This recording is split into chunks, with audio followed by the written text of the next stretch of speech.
மேல கீறினாலும் ரத்தம் ஒண்ணுதான்.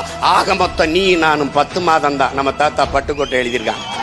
பறச்சியாவது ஏதடா, பணத்தியாவது ஏதடா, இறைச்சி தோல் எலும்புல இலக்கமிட்டு இருக்குதுன்னு சிவார்க்கே பாடுறாரு. இருக்கின்றானே தமிழா, இருட்டறையில் உள்ளதடா உலகம். இருக்கின்றானே தமிழா, இருக்கின்றானே சாதி, இருக்கின்றது என்பனும் இருக்கின்றானே என்று புரட்சி பாவலர் வருந்தி பாடுறான்.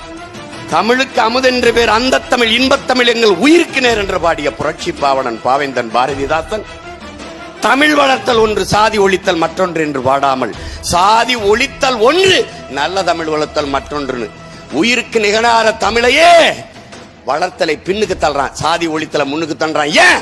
சாதியை ஒழிக்க சமத்துவம் வராது, சகோதரத்துவம் வராது, தமிழினம் ஒற்றுமை அடையாது.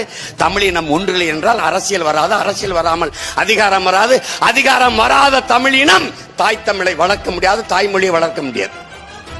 அன்னை தமிழ் அரியணை ஏறாது, தமிழ் வாழாது.